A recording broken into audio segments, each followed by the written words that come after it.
Avant Ève, il y en eut une autre, une femme née non pas de la côte d'un homme, mais de la même poussière, égale, libre, indomptable.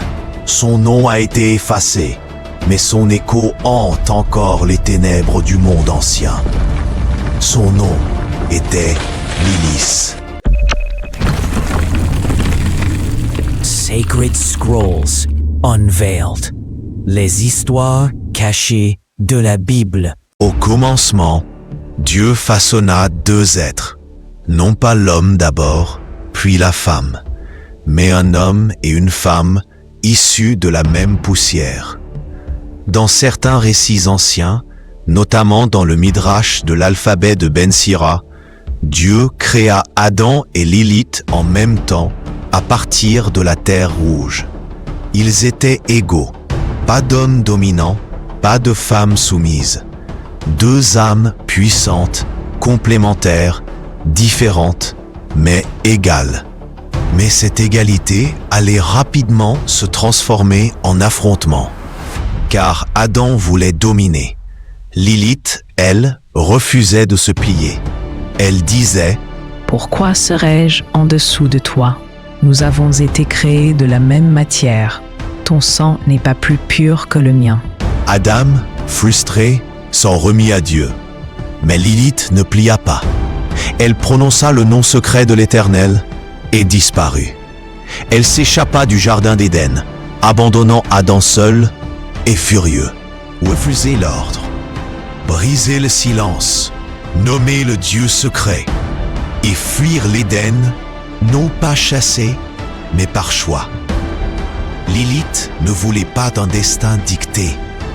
Face à l'obstination d'Adam, elle choisit l'exil plutôt que la soumission. Elle s'éleva dans les airs, prononça le nom ineffable de Dieu, à savoir que seuls les êtres divins pouvaient posséder, et disparut.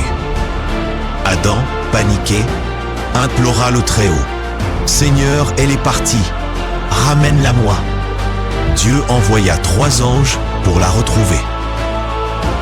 Sénoï, sans Sénoï et Sémanguélof. Ils la trouvèrent près de la mer Rouge, parmi les démons et les esprits errants.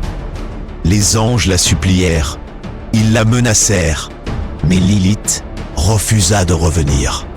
Elle dit « Je suis née libre, je mourrai libre. Je ne retournerai pas dans une cage dorée. » Dieu la maudit, et les textes racontent que Lilith devint alors la mère de démons, celle qui hanterait les cauchemars des hommes et les berceaux des nourrissons, de femme à démon. Non pas parce qu'elle fit le mal, mais parce qu'elle refusa l'ordre établi. Après sa fuite, Lilith s'installe, selon la légende, au bord de la mer Rouge, un lieu mystique, situé aux frontières du monde des vivants et des esprits.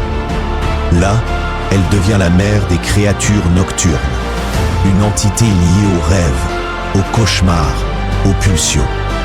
Les anciens textes disent qu'elle donna naissance à des milliers d'enfants démons par jour, qu'elle séduisait les hommes dans leur sommeil, qu'elle volait les nouveau-nés. Mais derrière ces récits terrifiants se cache autre chose. Lilith ne fut-elle pas simplement la première femme à dire non? Non pas la domination, non pas la soumission, non au silence. Et c'est précisément ce non qui la fit devenir une démone dans les yeux des hommes. Car l'histoire n'est pas écrite par les révoltés, elle est écrite par ceux qui sont restés. Son nom fut effacé, son souvenir condamné. Mais Lilith n'est jamais vraiment partie. Après sa chute, Lilith disparut des récits officiels. Dans la Genèse, on ne parle que d'Ève tirée de la côte d'Adam, plus docile, plus soumise. Mais dans l'ombre, le nom de Lilith a survécu. Dans les légendes juives, dans les tablettes sumériennes, dans les prières d'exorcisme, dans les berceuses tremblantes que les mères chantaient pour éloigner les esprits. On l'a diabolisée, redoutée, transformée en monstre. Mais Mais aujourd'hui, Lilith revient, non plus comme un démon, mais comme un symbole. Un symbole de résistance, d'indépendance, de féminité libérée. Un rappel que dans chaque système figé, il existe une voix qui dit « Je suis né libre ».